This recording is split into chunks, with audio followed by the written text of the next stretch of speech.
Chúng ta đã có mặt tại khuôn viên của trường Đại học Khoa học Xã hội Nhân văn Thành phố Hồ Chí Minh và ngày hôm nay thì Nguyên Khang muốn mời quý vị chúng ta sẽ cùng gặp gỡ một vị giáo sư người Mỹ, ông Michael Gormalley, hiện đang giảng dạy tại trường Đại học Khoa học Xã hội Nhân văn Thành phố Hồ Chí Minh. Và điều quan trọng là không chỉ hướng dẫn cho những sinh viên của chúng ta có thể viết được những cái đơn xin việc, đơn xin tuyển dụng một cách chỉnh chu và đầy kỹ năng, mà quan trọng hơn hết, ông còn hỗ trợ tư vấn cũng như là dạy kèm tiếng Anh miễn phí tại nhà cho những sinh viên có hoàn cảnh khó khăn, có nhu cầu nâng cao khả năng tiếng Anh của mình. Chào mừng quý vị đang cùng đến với chương trình Việt Nam trong tim tôi, và ngay bây giờ chúng ta sẽ cùng gặp gỡ vị giáo sư người Mỹ này nhé. Nice to meet you here. Xin chào. This is not the first time you come to Vietnam, I think. No, it's my 14th trip here since 2005. In 2005, I came back here because I wanted to see what volunteer opportunities were here.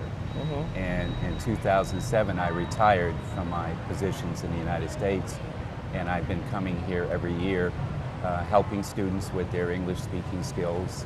I go up to Quang Tri province, and I'm at the primary, secondary, and college levels, and then I've been coming to this university since 2011. Yeah, great. So you come to the University of Social Science and Humanities as a lecturer, invited lecturer? Yes, I started in 2011, just a couple of days, and I helped motivate the students in regards to learning their English-speaking skills. And every year I've been taking a different class of 2012, 2013, year 2, year 3, and this year I'm with the year 4 students, and we actually have a new course that has to deal with resumes and job interviewing. Yeah, great. Resumes and the CV is very important for the student to apply for a job. So exactly what do you transfer the technology and the skill for the student to have a successful CV curriculum? Well, we try to have them understand that they have to describe themselves to the employer. And a lot of them are concerned that they do not have any job experience. So I talked about the volunteer experience that they might have. I talked about other part-time work that they might have. Yeah. And we share examples of students in the class so that they start thinking that even though they're just students, they have skills that they have developed and they practice in the university that can be transferred and explained to the employers. So do you think what is the successful factor for the CV? What is the successful factor? Well, the successful factor is to identify your skills and to be able to explain it succinctly, very short, to the point, and understandable to the employers. Most students who are graduating, be it here in Vietnam or the United States, they lack work experience, but they have had some other type of experience. Like I said, they might have volunteered working with children. They might have done some part-time work. They might have helped out with a family business. And they're also interning. So they need to take what those experiences are and make them into very short statements. Yeah. So experience with many years that you have worked with the student in Vietnam, do you think that what is the important skill that they need to apply for their CV?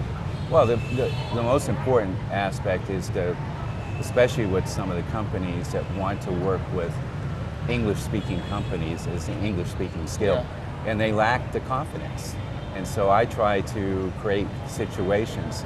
The job interview is going to be realistic because I have another American helping me who was in industry for 30 years and he had to do a lot of hiring.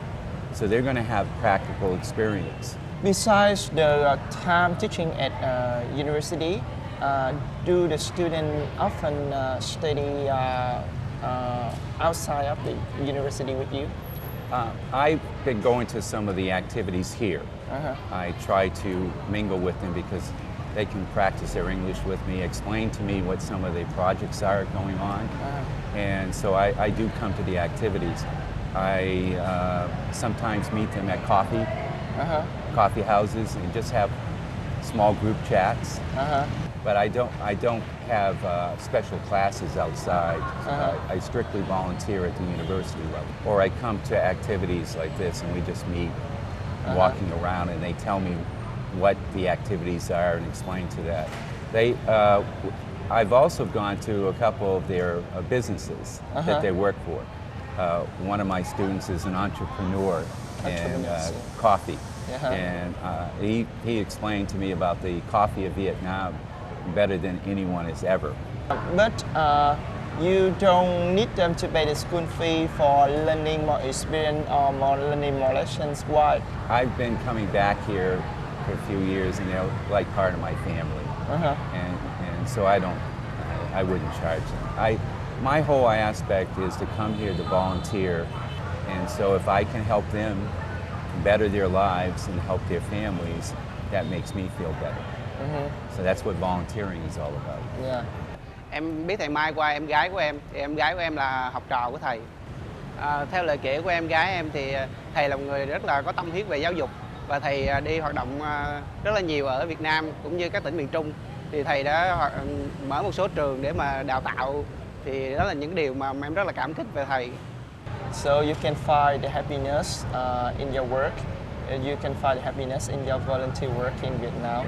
Yeah. But do you often do that work when you worked in US? Yes, quite a bit. Quite a bit. I know this was talking about the homeless, the photographs back here. I help with the homeless veterans back in the United States to try to get them homeless veterans, military veterans that are on the streets. But I also help out the students with their resumes back in the United States. I've been involved with volunteering for a number of years. I was on a committee with President Bush and the Points of Light, which promoted volunteerism. I was part of the U.S. committee for the International Year of the Volunteer in 2001, so volunteerism is part of me. The reason why you coming back to Vietnam quite a year? Because I love coming back here and helping the students and working with the staff here. I go up to Quang Tri, like I mentioned, and I help the teachers there at the primary, secondary, and there's a 2-year medical college up there. I just feel appreciated, and I feel that the students want to learn. The government was trying to have foreigners come and work with the Vietnamese teachers, so I took that literally. Okay, thank you very much for sharing with us your volunteer work in Vietnam. And I think that the student in university is very lucky to have as heartful lecturer as you. Before we finish the show, may you say some things in Vietnamese way to the audience? Vietnam, Jung Ti To. Vietnam, Trong Tim To. Thank you very much, Mr. Michael. Thank you. I hope you always spend time for the student with all the activities. Thank you. Thank you. Quý vị thân mến, chúng ta vừa đến với cuộc trò chuyện cùng với giáo sư Michael đến từ Mỹ, và qua cuộc trò chuyện này chúng ta cũng thấy được tình cảm mà ông đã dành cho tất cả các bạn sinh viên Việt Nam như thế nào thông qua việc giảng dạy kỹ năng viết CV, những đơn xin việc đối với nhà tuyển dụng. Ở số lần sau chúng ta sẽ tìm hiểu thêm về những hoạt động thiện nguyện mà ông đã và đang thực hiện tại Việt Nam. Cảm ơn quý vị đã theo dõi chương trình này. Xin chào và hẹn gặp lại.